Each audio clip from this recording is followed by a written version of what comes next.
G'day folks, welcome back to another update for gold and silver. Now both are consolidating since our last update.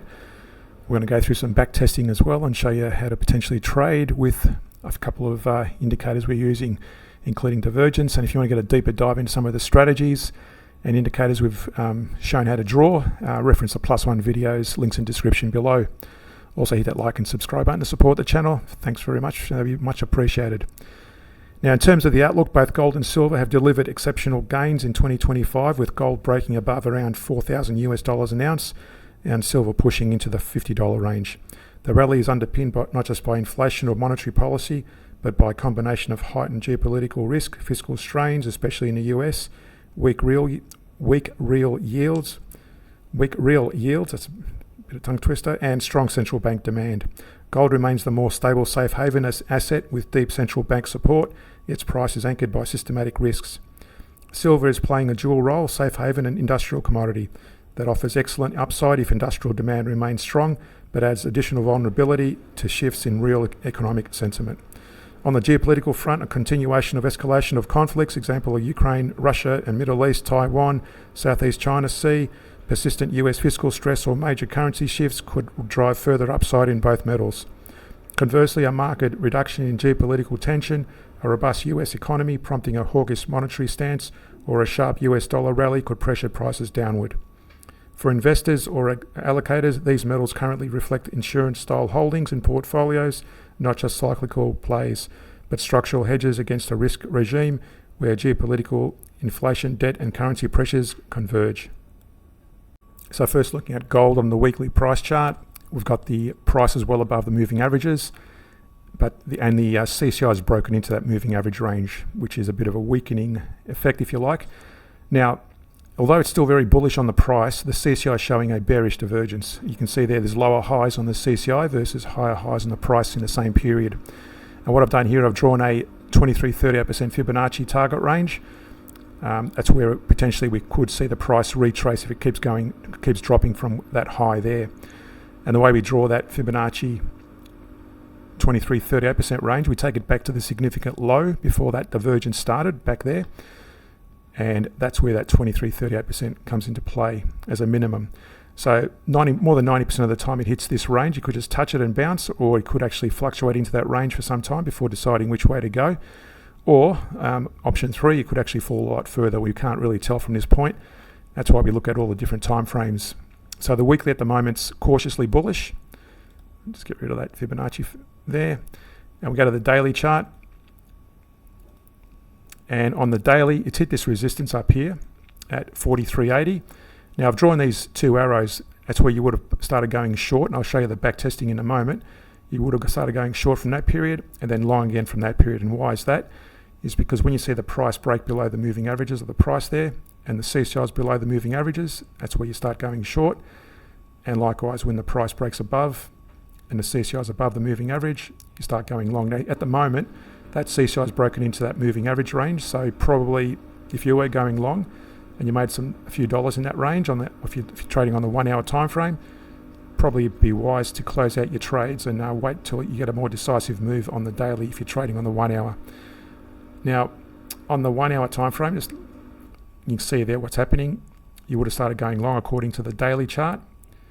You would have closed it out the very latest on that little range there, and then started going long again from that point there, taking that little range and then closing it out there.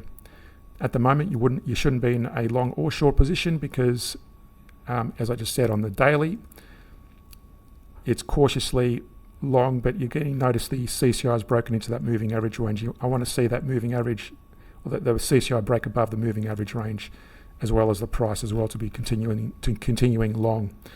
Now, in terms of the back test, what I've done here, I've gone from this point on, and then I'm going to show you the back test from that period to that point, going short, and then going long from that period again. So let's look at the long back test first.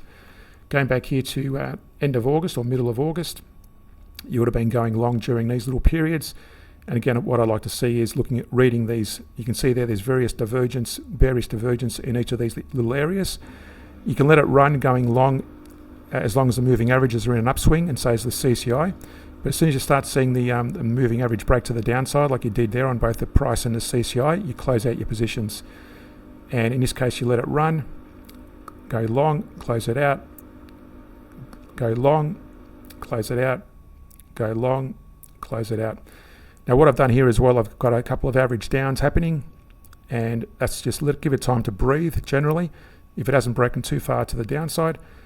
And here, for example, I'm showing you this deliberately. You would not have held onto this point once you started seeing that bearish divergence versus that little double top there, and you would have closed it out the very latest somewhere around that period there, and that profitability, and you would have avoided that drawdown, and you would have started going long from that period here where the price and the CCI started to break to the upside as well.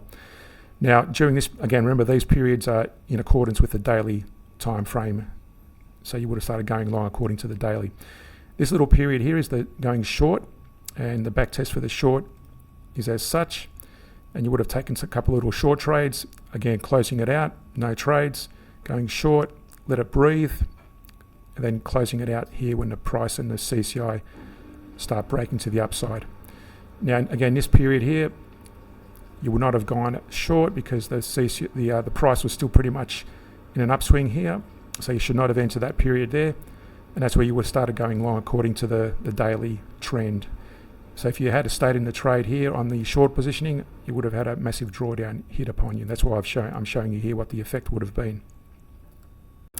So a similar pattern for silver. On the weekly, first off, we've got higher prices on the price chart versus slightly lower highs on the CCI. That's a bearish divergence as well, and I've drawn that Fibonacci target range there. And again, just for those new to the channel, just to emphasize, take it back to that significant low before that divergence started, and that's at 38%, roughly in that range there. You can see it's already hit it, and that could be enough. That's all it's needed, all that's required, and it looks like it's bounced out of that. But notice the CCI is still in that moving average range, which is not really what I want to see. I want to see that CCI break higher and start moving in line with the price. So that's the weekly, cautiously bullish. On the daily, again, if you're trading on the 1 hour time frame, you would have been going long during this period when the CCI and the price were in an upswing, and then started going short from that period when both price and CCI broke into the downside, and then started going long again from that period. Again, notice similar to gold, silver's CCI has hit that moving average range on the daily, which means you can stay in the long positions, but again, be very cautious because that could actually break further to the downside. The other thing we'll look out for is any divergence, and you can see there we've got a double top on the price versus lower highs on the CCI. I'll just mark that just to remind us. There's a bearish divergence there, and we will draw a target for that in case it starts pulling back. We'll take it back to that. Let's take it back to that low there before that divergence started, and you can see it's probably just already hit that 38% range with the wick of that candle, possibly. But again, I'd say it's probably going to fall further on the daily. That's why we look at the 1 hour time period now to see what it's going to do, possibly. So on the 1 hour, again, you can see there the price is broken below the moving averages, and so is the CCI. But notice the price has broken into that moving average range, and the CCI is broken higher, although it's a very narrow moving average range. So that's a cautiously bearish momentum at the moment.